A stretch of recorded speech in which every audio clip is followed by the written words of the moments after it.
O Atlético saiu atrás do São Lourenço, mas buscou o empate, sempre ele, né? Na Libertadores, só dá ele. Gol do Paulinho, que você revive agora a emoção do gol do Galo em Buenos Aires, na voz dele, o narrador que é nosso.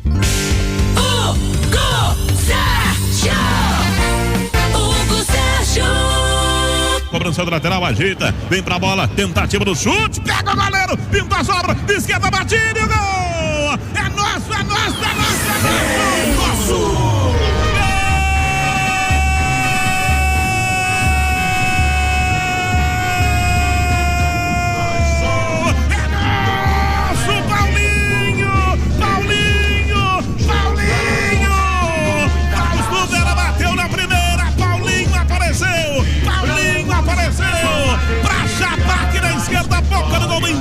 Reação do Atlético, bota a pressão, bota a pressão, bota a pressão.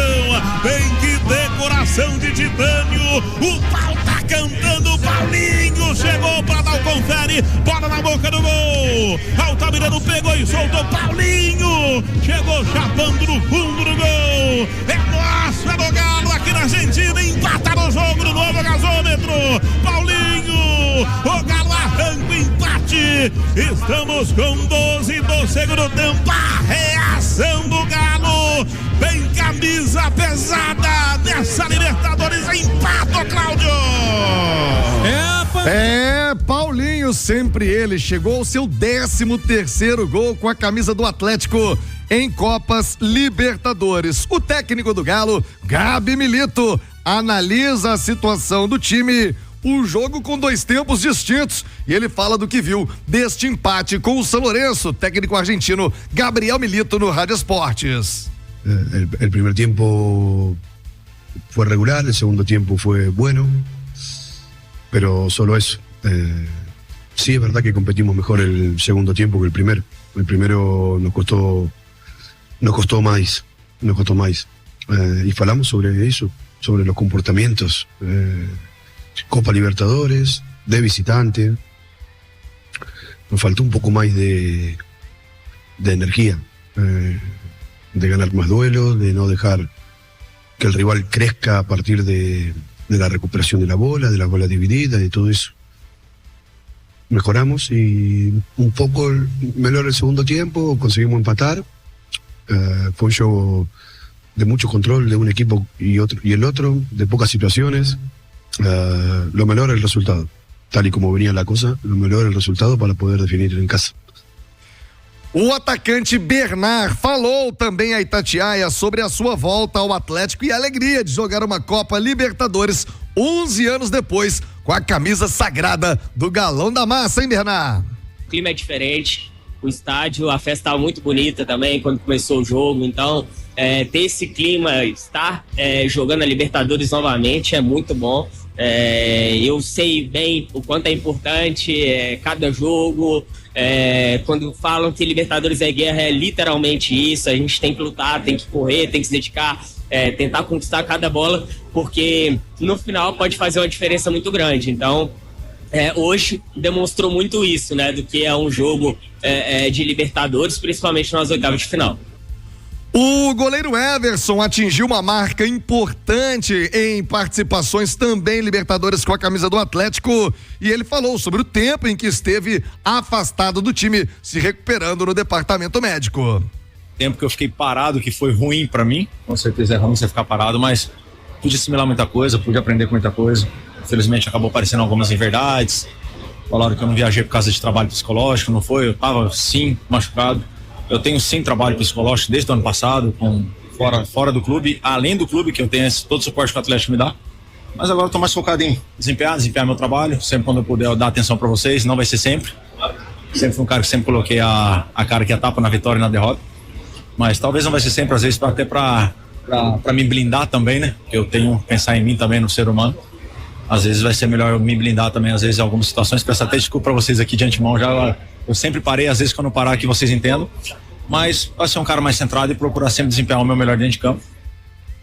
Boa, Everson, tá sempre disponível, o Barba não foge não, tá sempre pronto a falar quando acionado o goleiro do Atlético. 11h48. Vou trazer os comentaristas da Itatiaia pra gente falar um pouquinho desse empate do Atlético com o São Lourenço. Agora, se você tá aí pensando em construção, olha, conheça o monopainel do Grupo Isoforte, substitui tijolos e também blocos na construção das paredes da sua obra, casa, prédio, galpão. Monopainel Isoforte é a solução. Você pode assistir ao filme explicativo no site em isoforte.com.br ou já pede logo um orçamento. 33439000. Monopainel Isoforte. Comentaristas da Itatiaia, 1-1, o Atlético contra o São Lourenço em Buenos Aires, jogo pegado, truncado, e a pergunta é, ficou de bom tamanho? Bom dia, Alexandre Simões. Bom dia, Thiago, bom dia, Ale, quem acompanha a gente. Thiago, foi um jogo assim, né, foi um jogo interessante porque o São Lourenço não vou dizer que não sabe jogar, mas tem dificuldades para jogar, né? Limitado, né? A campanha dele no Campeonato Argentino é uma prova disso, e a gente viu o jogo ontem, e o Atlético não conseguiu jogar. Teve uma produção principalmente ofensiva bem abaixo do que a gente aguarda e espera de um time que tem jogadores do nível de Scarpa, Bernard, Paulinho na frente, tá? Mas pensando em Copa, foi um bom resultado, porque agora o Atlético joga na Arena MRV. Nessas competições, o ambiente do jogo, ele é muito decisivo, influencia muito, e o São Lourenço estava jogando em casa ontem com o estádio cheio, né? E eu acho que assim, a tendência não, a gente vai ter um jogo parecido na Arena MRV. O desafio do Galo é buscar o primeiro gol o mais rápido possível para não virar sofrimento, porque o São Lourenço vem aqui jogar da mesma maneira que jogou em casa.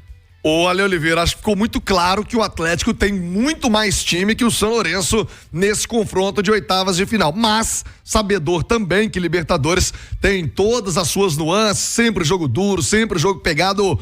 Diante disso, o Atlético consegue um empate importante ou, na sua opinião, fica o gostinho de que o time poderia até ter vencido o São Lourenço? E se fez por onde para vencer o jogo na Argentina? Bom dia, Ale. Bom dia, Thiago, bom dia aos companheiros, bom dia a todo mundo que nos consagra na rádio mais ouvida do Brasil. Eu acho que como resultado, né, na Libertadores, fase de oitavas de final, eu acho que é um bom resultado. Eu acho que, evidentemente, que você definir a classificação jogando diante da sua torcida, tendo um time muito melhor, eu acho que é uma vantagem importante. Agora, o Milito, outro dia ele estava ensinando a gente a fazer o nosso trabalho, e ele disse o seguinte: vocês não podem analisar só resultado, você tem que analisar desempenho. O Milito falou isso outro dia. E aí, como desempenho, deixou a desejar para um time que é muito fraco, né? O São Lourenço tem uma vitória nos últimos 8 jogos. Então não adianta a gente querer fantasiar que o São Lourenço é um bom time, porque não é. Até tinha um time de razoável ali para ruim, mas perdeu 3 dos seus principais jogadores, contratou 5 reservas. O treinador pediu para sair. Aliás, eu entendi o São Lourenço um time mais organizado, inclusive no primeiro tempo, com o treinador interino que pediu demissão. Então, assim, a vantagem do Atlético técnica, ela é absurda, né? Ela é muito grande. Mas como o treinador sugeriu, a gente tem que analisar desempenho. Por exemplo, contra o Corinthians, o time ganhou de 2-1 e não foi um grande jogo do Atlético. E a gente falava sobre isso aqui. Qual que é a diferença de você jogar bem e conseguir o resultado, de você jogar mal e conseguir o resultado? A perspectiva, né? Quando você pegar um adversário melhor, como é que vai ser o seu comportamento, né? E aí isso me preocupa. Agora, eu não tenho dúvida nenhuma que o Atlético vai passar para as quartas de final, mas nenhuma. E vai passar como favorito para enfrentar o seu adversário brasileiro na próxima fase, porque é realmente um time muito rico tecnicamente. E só precisa resolver um pouquinho essa questão de jogar fora de casa, viu, Thiago? São 6 jogos já por todas as competições em que não vence fora, e a gente tá falando de adversários que não são potências do futebol sul-americano. Tá? Quais foram os adversários? Criciúma, CRB, o Juventude, que é um fora dentro, né? Porque tinha mais torcida do Atlético, mas como visitante, o próprio São Lourenço. Então acho que precisa resolver isso, porque evidentemente o Simões sempre fala isso, no mata-mata você tem que ter um desempenho bacana também fora de casa, mas eu não tenho dúvida do favoritismo do Atlético para esse jogo de volta e também para a próxima fase. São Lourenço 1, Atlético 1, jogo de ida da oitavas de final da Libertadores da América. Olha, Oliveira, eu dizia sobre a condição ofensiva do Atlético que quando veio a escalação com o Daverson, eu particularmente gostei. Primeiro porque eu gosto do time com o centroavante, mas principalmente porque eu espero que o Daverson possa sim brilhar e fazer a diferença no ataque do Galo, viu, Ale? A gente tem sempre que lembrar que o Daverson foi contratado para ser um reserva do Atlético, né? Porque o Hulk é o titular absoluto, melhor do time, referência, aliás, o time sente muito a falta do seu melhor jogador, isso para qualquer time do mundo, né? E o Daverson foi contratado para ser um reserva ali, ele faz bem essa função ali de pivô, é um cara que fica mais centralizado mesmo, e ainda longe ainda do entrosamento, da sua forma técnica e física ideal, é um cara que preocupa muito mais do que o Cadu, né? Evidentemente é um cara experiente, um cara que já decidiu Libertadores inclusive, e eu acho que ele pode sim ajudar o Atlético. O Hulk, importante lembrar, ainda vai ficar de fora mais alguns jogos, né? A previsão de retorno ainda não é das melhores. Agora, tendo o Daverson ou Alexandre Simões, é a melhor opção pro jogo da volta? Ou talvez tentar flutuar, jogar com aquele jogador de meio campo fazendo o balanço, chegando um pouco mais de trás, Simões? Olha, Thiago, essa coisa assim, né? Pra você ter o Daverson, você tem que ter uma boa produção lateral. A bola tem que chegar pra ele, né? Sim, porque o Daverson, a maior característica dele é a finalização e inclusive a bola aérea, né? Um jogador de boa estatura, que faz bem o pivô, que escora. Então, não é que o Atlético não tenha a bola aérea, tá? Não é isso, mas o Atlético, ele vinha tendo um esquema de jogo que, se a gente for reparar, né, Ali, era um esquema de jogo mais baseado, inclusive, na qualidade, né? Na troca de posições, no envolvimento do adversário, até porque são jogadores de altíssima qualidade, né? É muito alto o nível. Se a gente for pensar que chegou agora o Bernard, mas antes era o Zarate, com Scarpa, com Paulinho, com Hulk, né? E essa bola do centroavante, né? Pra você jogar com o centroavante, é uma dificuldade que até o próprio Cruzeiro tá tendo também com essa questão do Caio Jorge. Você tem que ir mais à linha de fundo, né? Você tem que produzir mais nesse sentido. Então, é um desafio pro Galo essa situação pro Daverson, porque se o cara pega a bola de costas, se a bola vem o chamado chuveirinho, facilita muito pro goleiro e pro zagueiro. A vantagem é da defesa. Porque o cara tá de costas, né? Ele vai estar de costas, ele não consegue, entendeu? Então, você tem que chegar à linha de fundo. E aí acaba que, por exemplo, no caso do Scarpa, que tem um passe muito qualificado, né? Inclusive uma bola aérea, mas é canhoto, né? Jogando pela direita. Então, tem esse encaixe, entendeu? Não, e o Paulinho e o Hulk preferem esse diálogo na bola tocada, rasteira, né? Saindo mais da área. E é muito envolvente, né?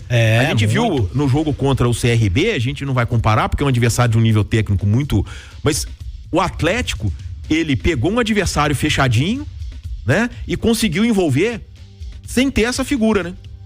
Simplesmente ali na qualidade, na troca de posições e na movimentação. Sim, exatamente. E aí, mas assim, é uma questão de adaptação, como você disse, porque o Scarpa bate bem na bola, né? E o Arana também bate bem na bola, né? E o Zarate também tem essa condição. Então, quando eles entenderem o posicionamento do Daverson, eu acho que eles podem alimentar bastante o centroavante. Porque o Daverson, ele vai ter um pouco mais de dificuldade de participar desse tipo de jogo. Vai. Esse tipo de jogo que o Atlético emprega quando tem o seu quarteto ofensivo, né? Seja Bernardo, Zarate, o Scarpa, Paulinho e Hulk, né? Não é muita do Daverson. Ele vira uma opção pro segundo tempo, né? Sim, aquela bola começa a chover na área. Você precisa ganhar. Mas mesmo assim, eu acho que ele tem um diálogo mais fluente do que o Cadu, né? Mesmo nesse tipo de jogo. O Yusley Rezende tá no YouTube dizendo que essa função do atacante plantado não funciona no futebol moderno, que hoje tem que ter muita movimentação. Obrigado, Yusley. Olha aqui, quero falar de defesa agora, porque o Milito colocou Batalha e já avisou, Batalha com ele é zagueiro. É a melhor opção, Alexandre Simões? O Batalha de zagueiro? Não me agrada muito não, sabe, o Thiago? Até porque é o seguinte, eu acho que a improvisação, e a gente precisa respeitar o direito do Milito de achar que o Batalha é zagueiro e não volante, tá? Mas eu acho que a improvisação, ela não é nenhum absurdo no futebol. Mas eu acho que ela precisa acontecer quando você não tem peças para ocupar a posição. O Atlético tem zagueiro o famoso central. último caso. Sim, o Atlético tem como zagueiro central Lianco, Fux. Não vou nem falar do Igor Rabelo, porque eu acho que o Igor Rabelo não tá no nível desses dois. Mas o Lianco e o Fux são dois belos zagueiros que podem jogar ali como centrais, formando dupla com o Júnior Alonso. Então, eu não sou contrário à improvisação. Eu acho que deve acontecer. Outro dia mesmo eu dizia, né? De repente, se o William não jogar, passa o Lucas Romero pra lateral, mas é uma situação emergencial. Mas eu acho que a improvisação como regra, aí eu não sei como que é o acordo do Milito com Batalha, porque aí tem que ter também o ok do jogador, né? E o jogador, às vezes, ele não se incomoda de fazer o serviço de quebrar o galho, mas de mudar de posição, isso às vezes não é tão tranquilo, não. Olha, você sabe que eu tive a impressão, falei isso ontem na transmissão, que no gol que o Atlético sofre, que é óbvio, é uma saída errada do Saravia, o time tá todo se projetando ao ataque, mas eu fiquei com a sensação que um zagueiro de origem não iria fazer o movimento que fez o Batalha, que ele correu olhando para a bola, fechando o primeiro pau. Ele procuraria o centroavante, tentaria fechar para dificultar o cabeceio. Tanto é que o centroavante do São Lourenço faz o gol completamente livre. É uma impressão, uma sensação, Ale. Eu acho que você está coberto de razão, porque o Batalha, ele faz esse movimento há o quê? 3 meses? Se tanto, né? E aí você pega, por exemplo, o Lianco, o Fux, que fizeram esse movimento a vida inteira, desde a base até o profissional, né?